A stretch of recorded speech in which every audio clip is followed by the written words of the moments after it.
Hi and welcome. This is a quick overview of the free 2020 journal. You can go ahead and grab at the link below and an overview of how to use it in the Notability app with some basic features. Let's get started.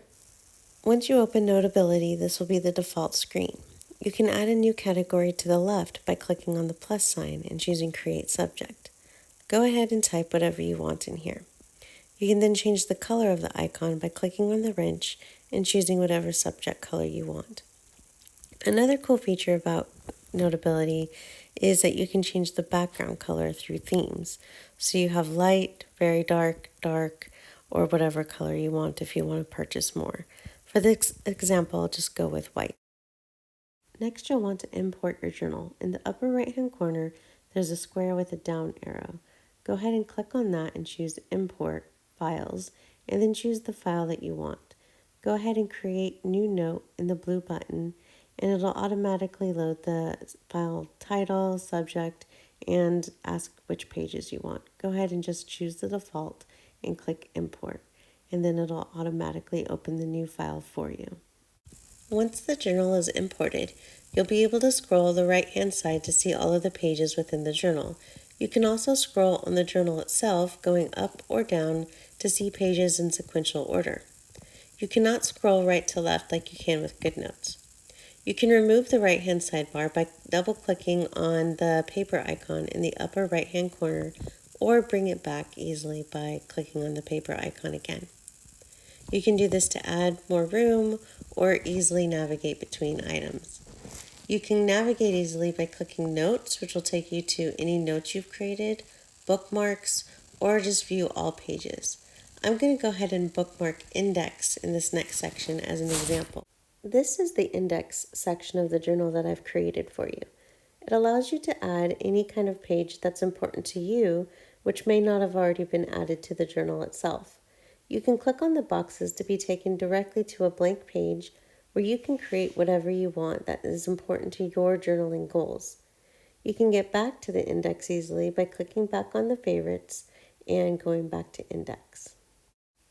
One of the things you can do with the index is use the pen tool to write a note in the box provided about whatever the page is you added. This will be a quick reminder as well as a quick link to that page for you. One thing to note about Notability is that if you're writing where there's a link, sometimes it'll try and stop your writing and link you to the page because you're clicking on the link. That can get a little bit annoying. It's one of the reasons I personally prefer using GoodNotes because you can click on and off the link functionality. So when I'm trying to write reference here as an example, it keeps stopping what I'm doing to assume I'm trying to click on a link. Sometimes you can get around this by trying to write really big outside of the box where the link is, and it won't recognize it. Another way to get around it is just by using straight text. So you can type whatever you want in the box. So for an example, if I wanted to have a page about quotes that I like and I want to add that as a quick reference, I could just type in quotes instead of trying to write it so it won't trigger that link feature, and then just add that text there, add the bar to, place where I want within that box, and then I'm done. And that'll still allow me to click kind of all around that text that I've added, above, below, even on the text in some cases, and still get linked to the page I want. So if the writing bothers you, I suggest using typed notes in the indexed or the challenge pages or any other pages that contain links to avoid this in Notability in particular. Another feature of this journal is the tabs on the side. So if you click on them, you'll notice that it'll take you directly to a blank page or a filled-in page once you create it related to the month on the tab. So these are all initials for the months of the year. So you can quickly go back and forth between months for your journaling needs. You can also add new pages to each month, so that way you're not stuck with just one page per month. What you would do is just click on the page in the right-hand side where the little dots are, click copy, and then click the little icons again and click paste. So now you'll see we did that for January, and we have 2 January page tabs. So if you wanted a cover page for January, You could make a duplicate of that and then insert an image using those same buttons and just choose add image. So I created this example image just really quickly to add here. And now we have a cover page for January, and then the second January page is blank, so we can add whatever we want to it. You can also delete pages you've added in the same way. So just click on the page that's highlighted, click the three blue dots, click delete, and the page will be deleted as you need it to be. You can delete or add pages without messing with the links. This challenge page is unique to this journal I created. So there's 12 challenges for each of the months. And what you'll be able to do is write the challenge name within the box provided, which also links to a new page for you to use specifically for the challenge. Now the challenges will be posted in the Facebook group, so go ahead and join at any time of the year to go ahead and start participating in the challenges.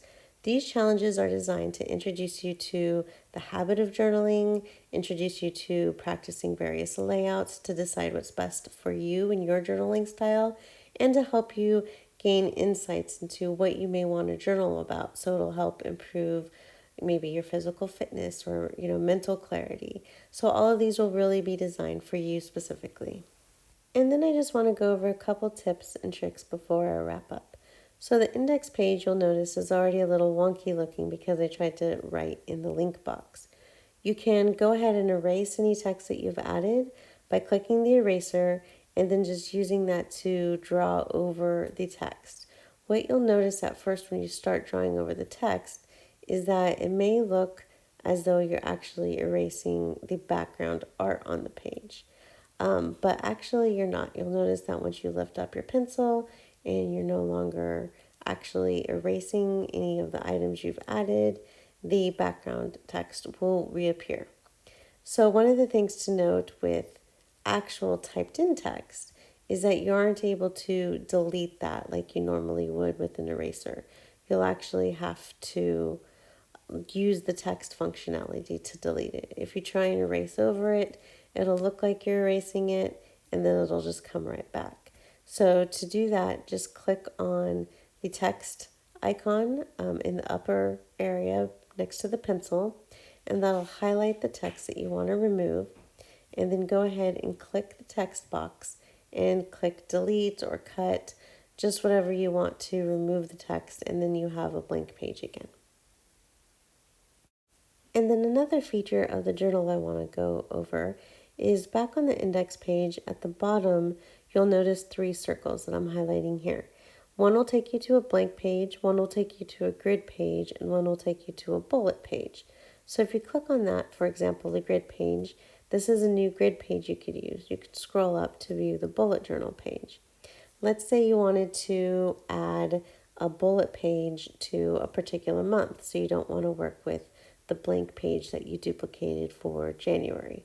What you could do is just click on the page, click copy. For some reason my bookmark got removed, so I'll just scroll up to January really quick.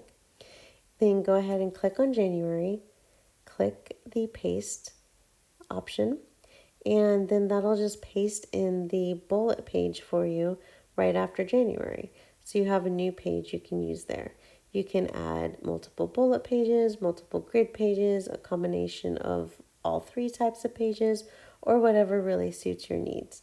So you can go ahead and do this for every month if you desire, for the different challenges, or for the index pages. Another quick thing you can do is just note that you can draw anywhere on the page you want. You can adjust the pen style and width and colors. The sticky post-it note on the right is meant for you to add notes for each month if you wanted to. You can draw on the desk if you really want, although it's not really supposed to be for that. And then if you don't want to go ahead and delete everything, you can go and clear the page really quickly so you don't have to spend time erasing every item. So that wraps up the basic journal features for the free 2020 journal challenge and a basic overview of Notability. If you want to download the journal, please go ahead and go to thelightesthour.com/journal to download it and join the Facebook group to participate in the challenges and start learning about journaling yourself. Hope to see you there.